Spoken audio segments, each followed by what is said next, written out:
So, the complicated problem that I have in mind is again a system which is very familiar to you, which is basically the pendulum, right. Basically, you take a blob of mass suspended by a thread, it is fixed here, and do not suspend it by a thread, but by a suppose a rod.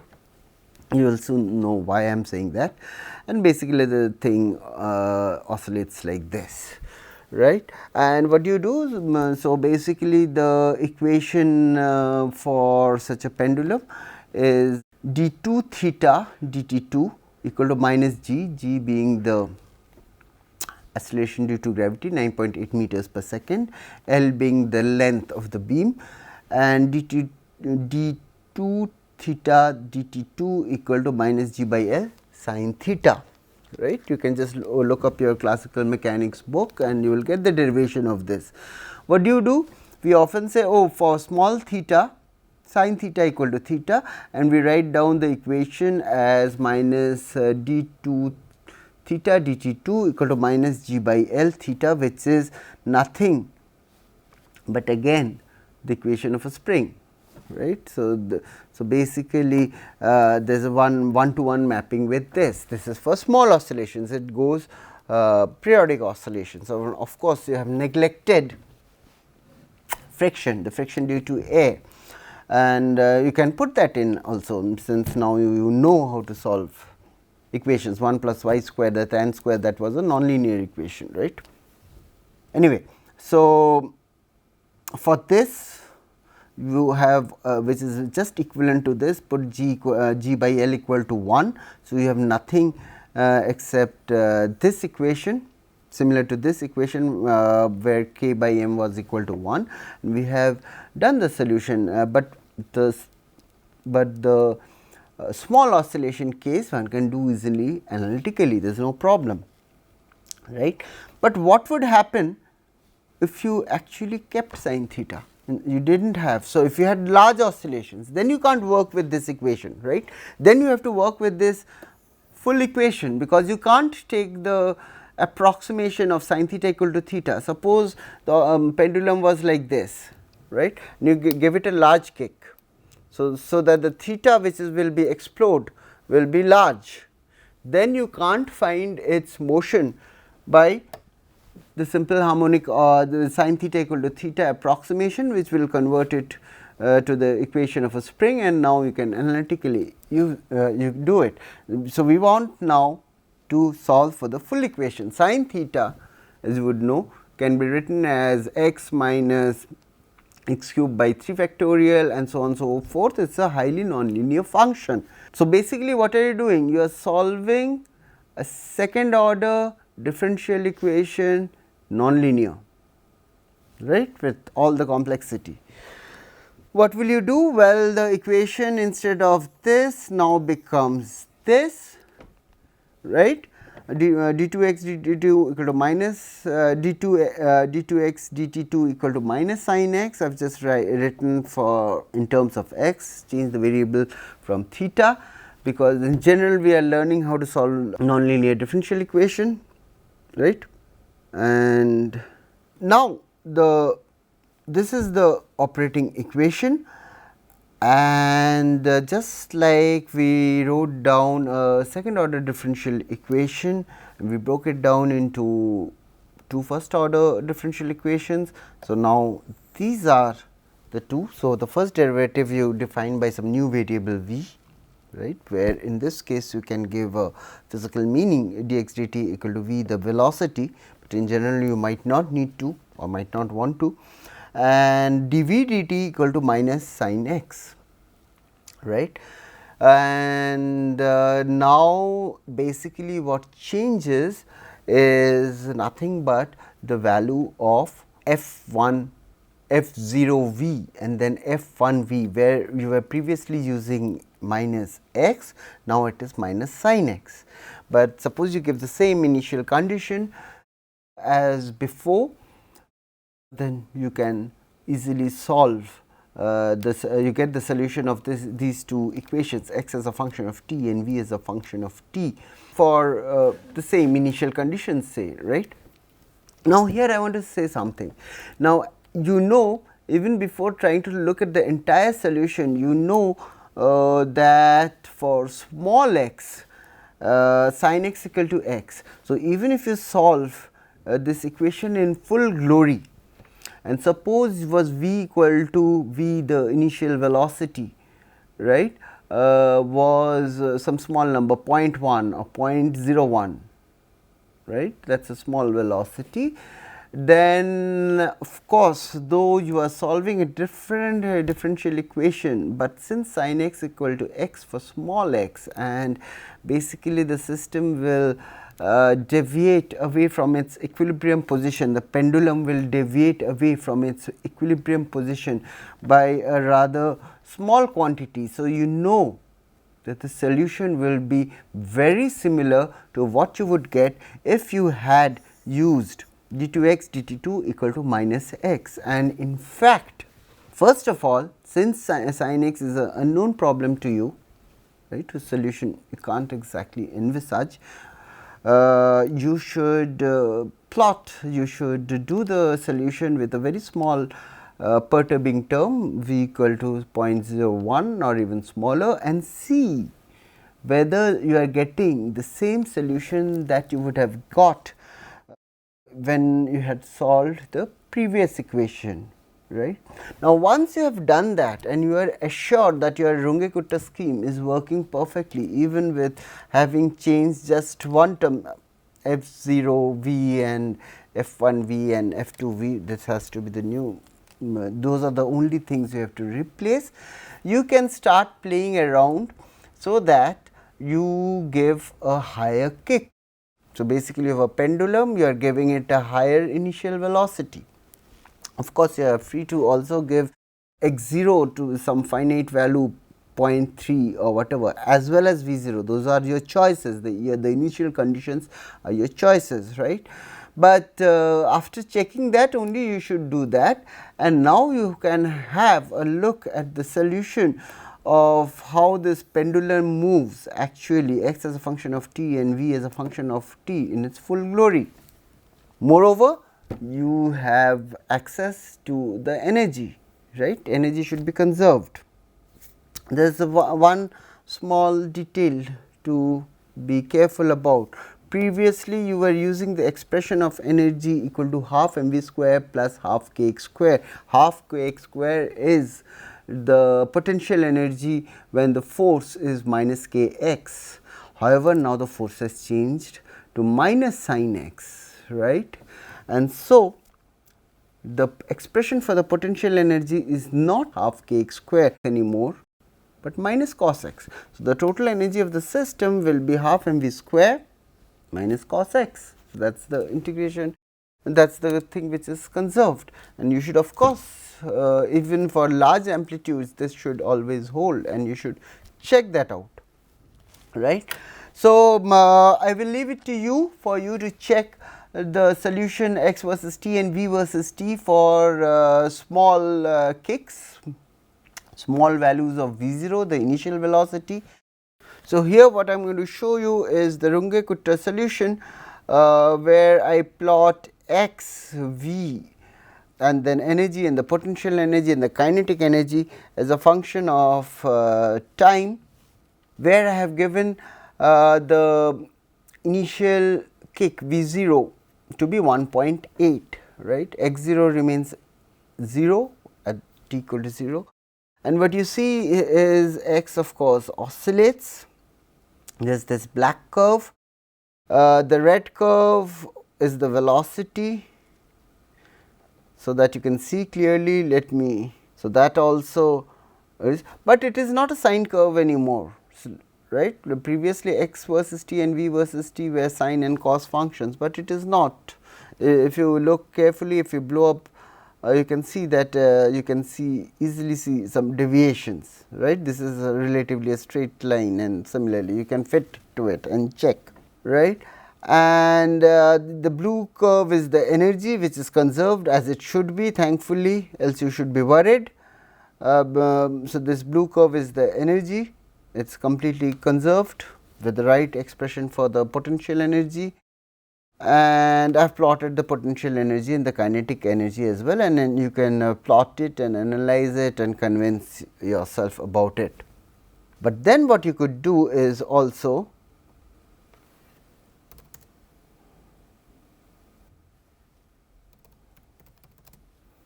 give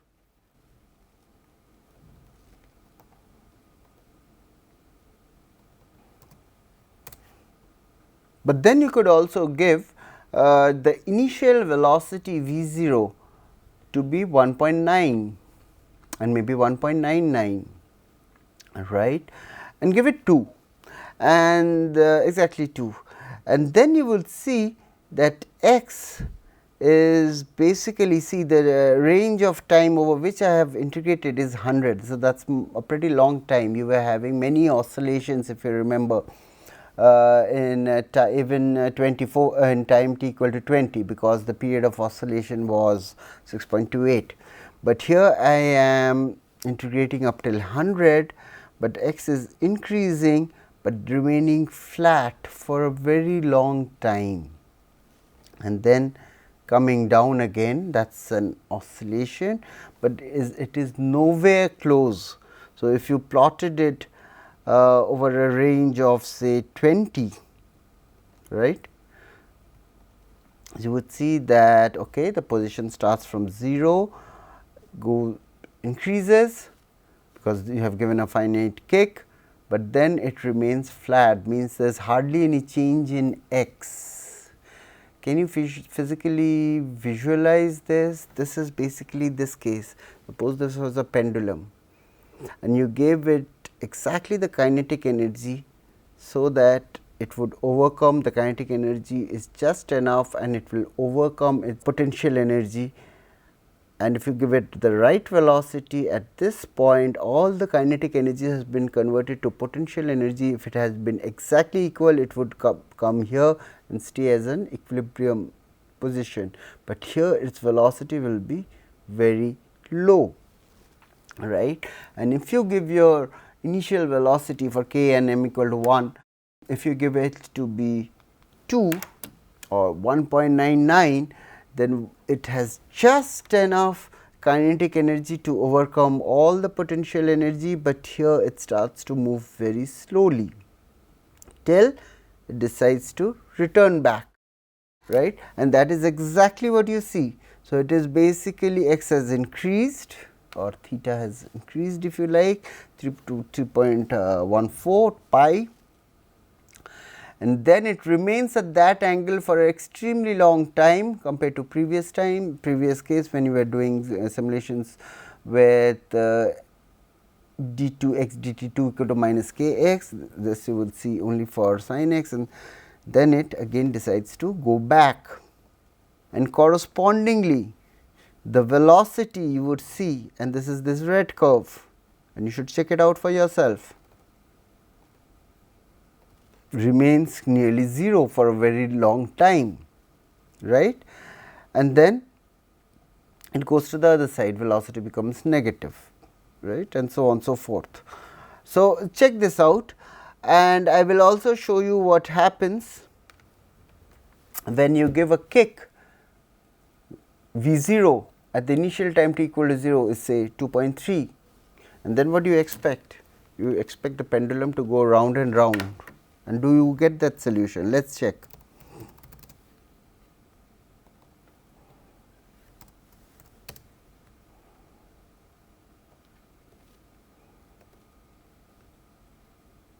So, x, so I have integrated to 100.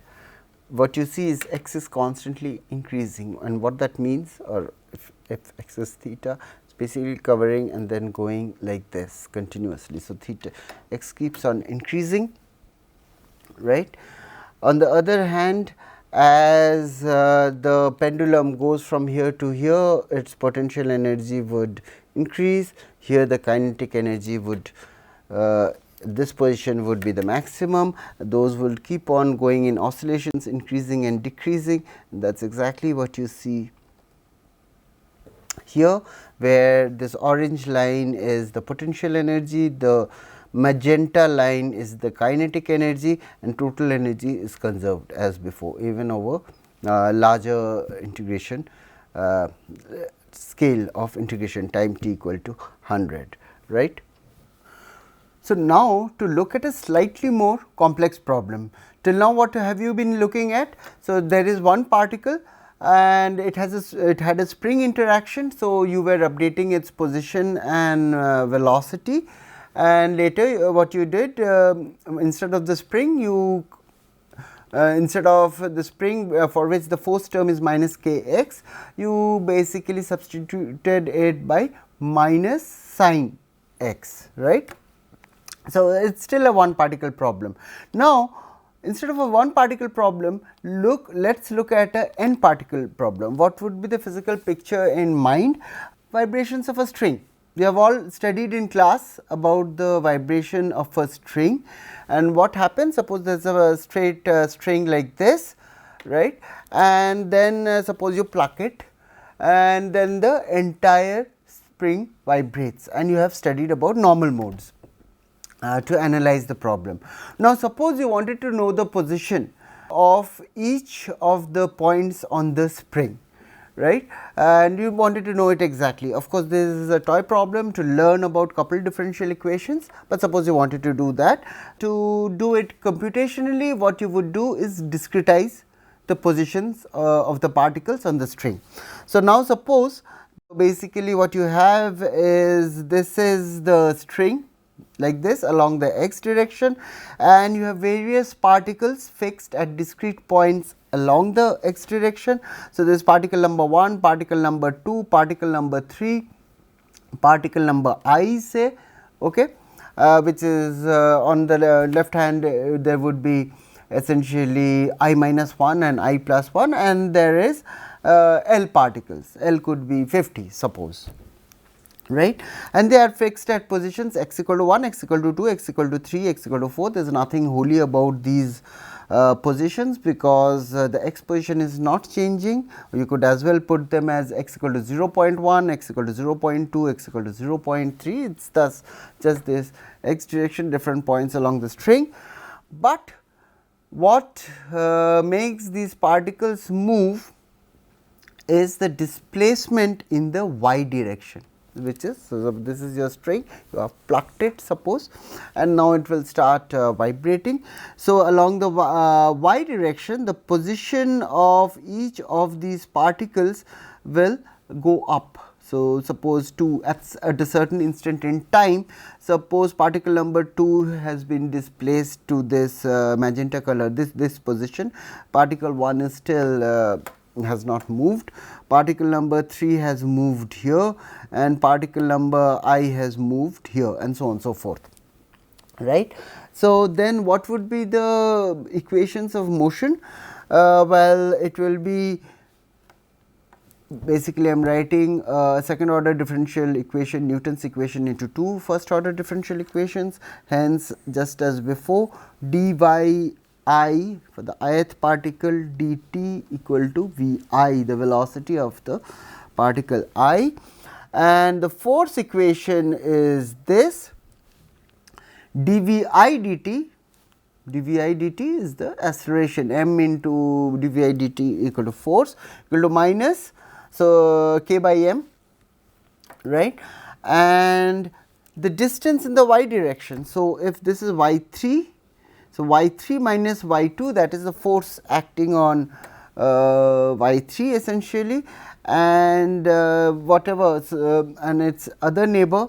So, this might, so because of there is a spring here minus k x types, right. So, y 3 will feel a force in this direction, in the minus y direction due to y 2, whereas if this particle is at higher up in the position, y 3 will feel a force in this direction, the positive y direction, due to this particle, right. So, that is how it works, and that is exactly what I have written, that basically the force dvi dt will be y I plus 1 minus y I. So, y I plus 1 minus y I, and y I minus 1 minus yi. So, because there are two neighboring particles to the ith particle. So, the difference in position, and the values of yi plus 1 and yi, it could be negative also, right. I mean, so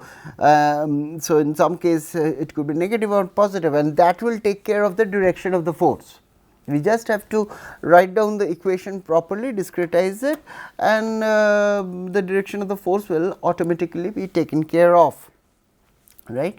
And this can be written, of course, simplified into minus k by m, yi plus 1, yi minus 1 and minus 2 yi. So, I have just written the equation, and this is for the ith particle.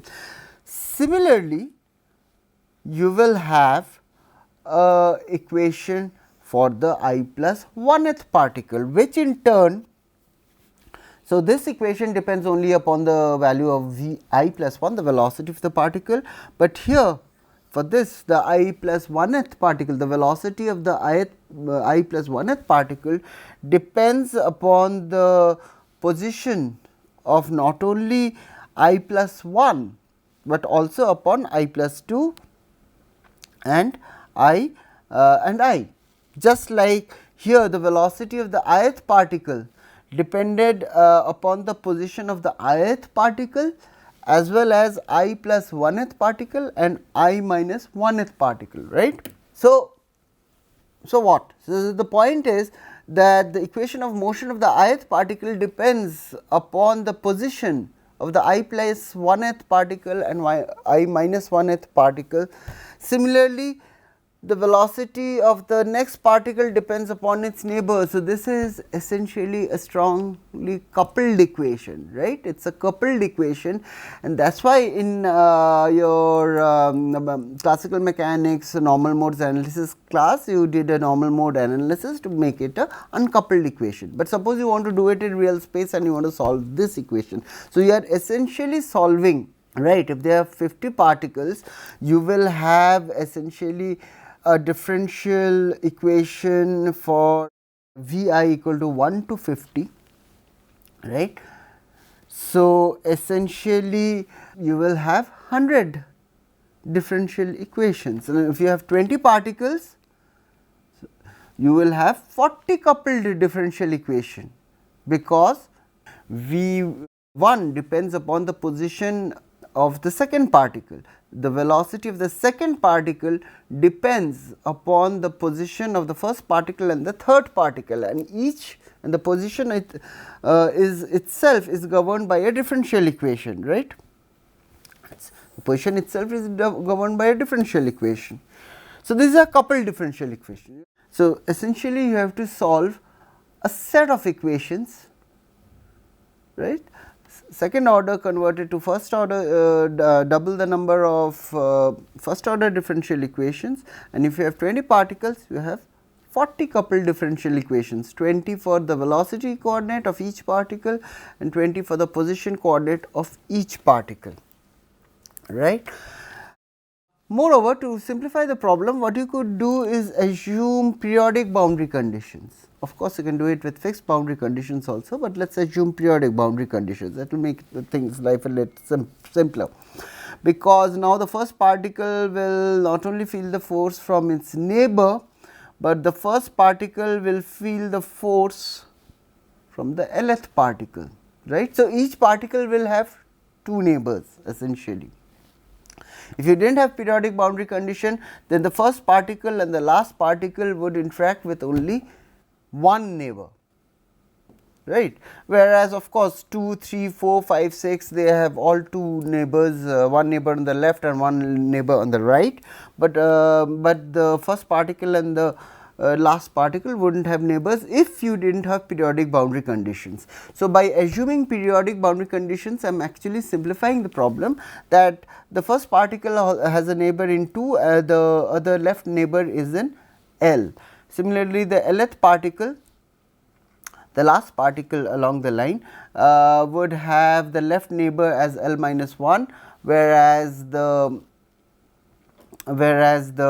right hand neighbor would be the first particle, right. So, then basically the corresponding differential equations would be something like this, dVL dt for the lth particle would be minus k by m, and y 1 minus y l, right, because its right hand neighbor is y 1 plus y l minus 1 minus y l, right, this is the left neighbor. And similarly, the differential equation for the first particle will be slightly different, minus k by 1 y 2 minus y 1 plus y l minus y 1. And for the other particles, of course, it is much simpler, right. So, I mean, I have already written it. Moreover, what do we need? We need the initial conditions, but now you have, if you have 20 particles, you have 40 equations. So, you need 20 different initial conditions, 20 different values y 1 0, y 0 2, y 0 l, and so on so forth for the initial positions of each of these particles, and similarly the 20 initial velocities of each of these particles, right. So, that is not surprising, you have 40 first order differential equations, you have 40 initial conditions. Now, suppose let us simplify and say that only the first particle has been displaced by say 0.3. So, x remains the same, but the first particle has been displaced, that is the initial condition, say has been displaced by 0.3. The position of all the particles along the line is 0. Similarly, the velocity of each of these particles is 0. So, basically along a line only the first particle is displaced, but this is going to pull the particles on its left and right. So, it will feel a force, the second particle will start moving, the second, if the second particle starts moving, the third particle will feel a force and will start moving, and similarly you will finally have something like the vibrations of a string, right. So, that is what we are trying to model, though our focus is basically solving 40 different coupled differential equations. But now, previously when you were solving two differential equations using the Runge-Kutta method, you were calculating f 0, f 1, f 2 and f 3, and similarly f 0 v and f 1 v and f 2 v and f 3 v. Now, you have 20 particles. So, f 0 v will be now be an array, because you have to calculate f 0 for each of the 20 particles. So, f 0 will go into f 0 an array of length 20, f 1 will again be an array of length 20, f 2 will be an array of length 20, and so on and so forth. And similarly for f 1 v, because for each particle you have to update both the position and velocity, those are two differential equations, right. Now, there will be one f 0 v and f 1 v and f 2 v and f 3 v for each of the 20 particles. So, basically what you have is, so if you have 20 particles, each of these becomes an array of length 20.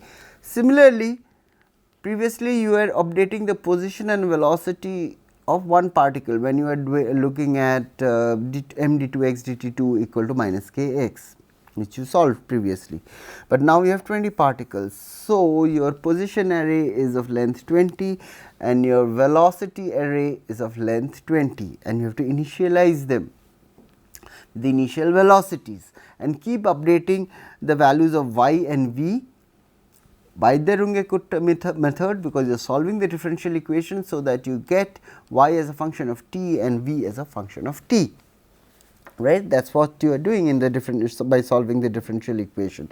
Moreover, the quantities like x temp 1, x temp 2, the temporary positions, right, where you were calculating you are essentially calculating the value of f 0 and f 1 and f 2, that itself will go into an array. And similarly, the temporary v temp 1, because you have another set of differential equations, that those will also become arrays. So, when you are writing down the algo in the equation in the code, you will essentially have dvi dt equal to minus k by m. You replace it by some constant kappa, fix it to 1, yi plus 1 plus yi minus 1, because these are all now positions are being written in an array, and this is an error,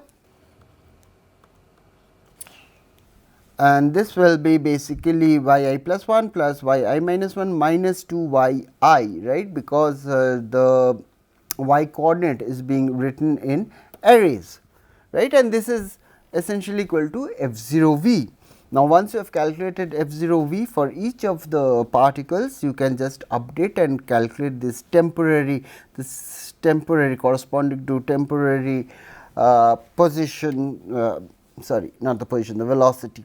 So, just consider it to be a differential equation, the temporary value of v at h by 2, which is updated by as v as per this equation, right. The initial velocity plus f 0 v, which you have already calculated here, into h by 2. And similarly, if f 0 for the position variable is just v I, then basically the position variable temporary one can be updated as y I plus f 0 I into h by 2.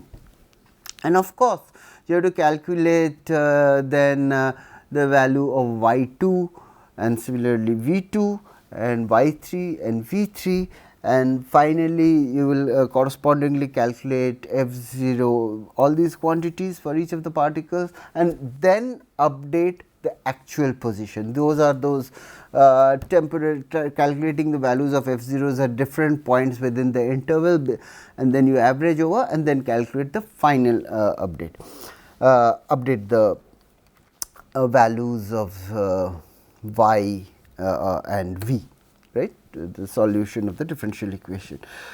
This is all very good, but remember, for the first particle and the last particle, when I is equal to 1 or equal to L, you have to correctly choose the neighbors, you have to implement the periodic boundary condition. So, that is something to be remembered. I will show the code in the next class, how it is to be done. Okay.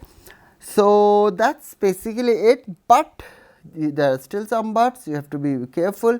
Remember to calculate f1v, right. You need the updated values of y1i. So, f1vi, you need the updated values of f1 y1i as well as y1i plus 1 as well as yi minus 1, right. So, you need all these. So, the algo should be, so do I equal to 1 to niter, this is the number of iterations, this will essentially change h, 2h, 3h. So, basically the positions at these different time intervals, this is that loop, and suppose do kk equal to 1 to number of particles, then you first calculate f 0 and f 0 v for all the particles, and there is a small loop here, right. Once you have calculated f 0 and f 0 v, then you calculate x 1, this temporary x 1 and v 1 for all the particles in this loop, where you will be basically using these quantities to calculate this. Having done that, you shall be using these quantities to calculate f 1 v and f 0 v. So, there has to be a loop over all the particles here and a separate loop of particles over all the particles here. So, you calculate f 1 v and f 1 for all the particles. Using this, you calculate y 2 and v 2 for all the particles, and there is a loop over all the particles here. Using this, you calculate basically f 2 and f 2 v and so on so forth, right. In this step and in this step, wherever you are calculating f 1 v and f 1, f 0 v and f 0, you have to remember to incorporate the periodic boundary condition, right. So, one has to be a bit careful, you do not do the you do not calculate f 0, f 1, f 2, f 3 for a particle and then calculate it for the second particle. For each particle you have to calculate this entire array, right, because you are going to use that to calculate this for all the particles. So, you do not calculate f 0, f 1, f 2, f 3 for one particle, then you calculate f 0, f 1, f 2, f 3 for another particle, and so on and so forth. So, this is a very place where people make mistakes. So, that is why I am explaining this in great and gory detail. And basically that is all that I have to say in this class. In the next class we will actually implement it, see how f1 how this x, y and v vary as a function of time. Okay. Thank you.